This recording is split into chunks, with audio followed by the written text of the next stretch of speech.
You know that moment when someone sends you a business opportunity and your brain whispers, this one is not high enough. Yeah, that was me. Just chilling. Then ping, I get a screenshot from my brother. And that was the beginning of one very confusing, very awkward, and painfully familiar ride. Now, don't get me wrong. Please don't get me wrong. I'm not here to rain on anyone's investment parade. But when a couple $1,000 start doing the disappearing act and people suddenly turn into referral machines, it's time we talk. My name is Ola, coming to you live from my Empire Post Studios and Man of Prestige. And if you're new here, you're now a member of the Prestige family. Over here, we extract life and relationship lessons from trendy topics, from self-power, social seduction, attraction, and emotional intelligence standpoint. Welcome back to the channel. In this video, we're talking about digital opportunities, smart thinking in an online world, and sometimes the not so smart decisions we make when quick money comes knocking. Today's story, it's personal, it's real, it involves scooters, family, a lot of crypto, and just enough red flags to sow the whole Ashadi. Let's unpack the LSSC story, not to attack anyone, but to share some lessons we all need to keep in mind.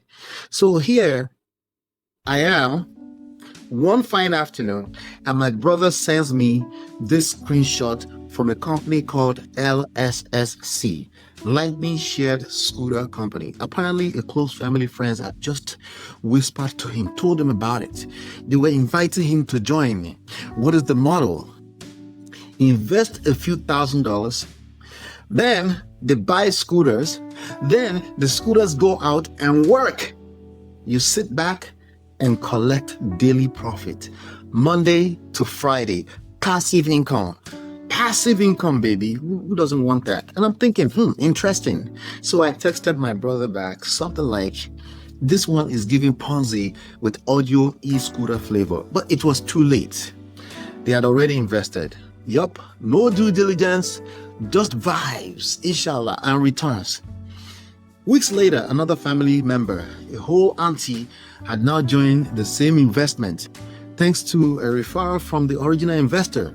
Our own son called me asking, hey bro, do you endorse this? Uncle said you might be aware of it.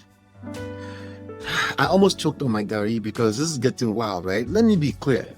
I didn't endorse anything, but by that time, the seed had already germinated and was growing roots in the whole family tree. Then as life would have it, one of my close friends already tried to put me on, if you will, put me on the same LSSC ride. I said no politely. Then they switched tactics. Okay, since you won't join, you are a digital marketing consultant. Maybe you can teach me how to market this thing. I said sure because I know where this was going. Marketing is a real skill. Let's build something sustainable. And guess what? The moment they realized this wasn't some 2-minute TikTok dance hack to a Lamborghini, they disappeared. They disappeared like signal in Badagry. So no desire to learn, just vibes, inshallah, and quick cash dreams. So I'm talking to my brother again, and he says, but bro, this first investor, they actually cashed out a couple thousand, even used the money to travel to Nigeria. I paused. I did the quick math in my head. Over $9,000 had been invested between all these friends and family. And the only proof of concept we have was someone withdrawing a few thousands. In what world is that a win? That's like putting 5 million naira into a bag and getting 1 million naira back, and you're clapping because at least you got something. Meanwhile, the bag is on fire. Here's what scares me the most about all of this, okay? People log into a dashboard. They see numbers going up and they think it's money. But let's be honest, until you withdraw it, clean, smooth, no shady fees, that dashboard is just vibes. What happens when one day they try to log in and the page doesn't load? What happens? What happens when the quote-unquote team stops replying? What happens when the only return they get is silence? Look, was there some money withdrawn by early birds? Yes. Was the idea of scooter rentals in itself a bad concept? Not necessarily. At least we don't know. There are legit scooter businesses in the US, but they don't give 30% return on investment ROI monthly and ask you to recruit your old church group. They just don't do that. So what could go wrong? What could possibly go wrong in all of this? Number one, unrealistic promises. You can't sustainably earn 2,000% over 3 years by doing nothing. That's not passive income, that's passive delusion. Number two, crypto only withdrawals, USGT only payout and 20% withdrawal fees. That's not normal. It's designed to discourage exiting. Number three, recruitment. Recruitment fueled growth. If money flows mainly when more people join, then it's not an investment. It's a crowded, crowd-funded countdown to collapse, at least eventually. Number four, no tangible skill building. Nobody is learning how to run scooter business. Nobody is studying logistics or marketing. Just click and pray.